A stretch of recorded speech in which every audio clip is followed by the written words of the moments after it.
Ya pemirsa, debat perdana Capres malam tadi ini berlangsung seru dan juga hangat. Bagaimanakah tanggapan warga Jakarta terkait dengan debat perdana tadi malam? Kami sudah terhubung dengan rekan kami Yunike Suwandi yang akan berbincang dengan warga tentang pendapat mereka soal debat perdana tadi malam.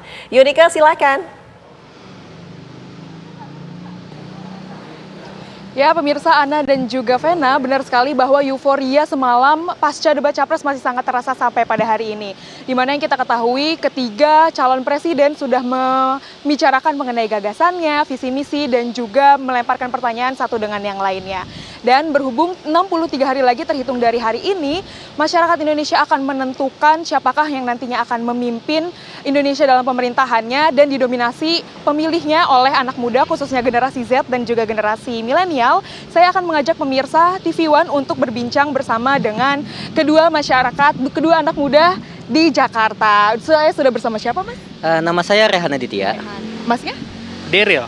Oke, Mas Daryl dan Mas Rehan, gimana sih tanggapannya mengenai debat Capres malam? Kalau dari saya sendiri lumayan seru ya debatnya karena banyak hal-hal yang diutarakan gitu ya. Terutama ada salah satu pasangan tuh yang agak blunder, bukan agak blunder sih, lumayan blunder, apalagi terpancing emosinya. Jadi bolak-balik kata-katanya tuh lumayan seru untuk diikutin. Oke, kalau Mas Daryl gimana nih, Mas? Sebenarnya kalau dari saya melihat secara keseluruhan dari pemilu tahun ini sebenarnya cukup menarik karena apalagi karena saat pemilihan presiden baru tahun ini lagi kita kembali melihat para calon presiden itu ada 3 paslon kan, dan itu sebenarnya menarik sih, apalagi pas debat semalam itu benar kata Mas Rehan kalau emang ada beberapa pasangan yang sempat blunder, tapi terlepas dari semua itu debat yang semalam itu merupakan debat yang menarik sih. Oke, kalau gitu gimana nih Mas Rehan dan juga Mas Daryl, apakah semakin yakin dengan pilihannya atau bahkan akan berputar haluan nih? Kalau dari saya sendiri sih sampai sekarang belum berubah ya untuk masalah pilihan. Saya harus ngelihat lagi sih debat-debat kedepannya tuh apa yang bakal dikatakan oleh para paslon-paslon ini yang bisa meyakinkan diri saya sendiri gitu untuk memilih dirinya gitu. Oke, berarti kalau gitu kesimpulannya nanti akan ada 4 debat lagi dan akan menyaksikannya ya berarti ya? Ya, untuk saya pribadi sih saya bakal nyaksiin sih debatnya sih. Oke, kalau Mas Daryl gimana nih, Mas? Kalau saya sendiri sebenarnya dari awal sih saya belum menentukan pilihan sama sekali karena memang saya nunggu momen-momen kayak debat seperti ini, dan juga saya masih juga pengen ngeriset potensi-potensi apa sih yang dimiliki sama masing-masing paslon, dan melalui debat semalam saya udah dapat beberapa poin yang menjadi catatan-catatan saya untuk para paslon-paslon sendiri. Nah, itu sih. Kalau boleh tahu poinnya apa sih poin yang dari debat kemarin, poin yang ditangkap? Salah satu poin yang ditangkap itu yang benar-benar saya concern adalah pas bagian pemberantasan korupsi.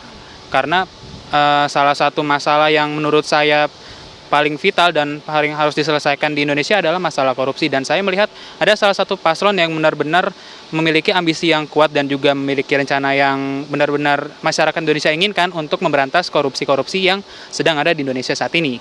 Jadi, Oke, kalau Mas Rehan sendiri setujukah sama Mas Daryl atau ada pandangan lainnya nih?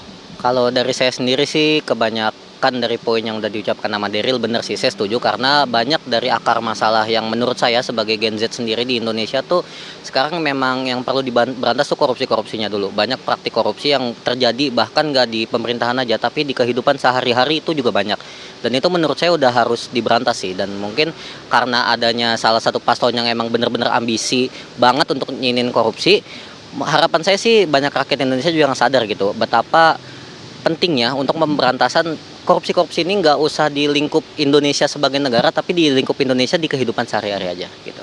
Oke, kalau dari semalam adakah evaluasi atau masukan untuk debat Capres selanjutnya nih, Mas?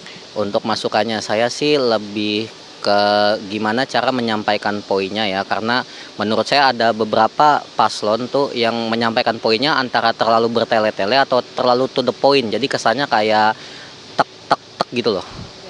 Kalau Mas Daryl?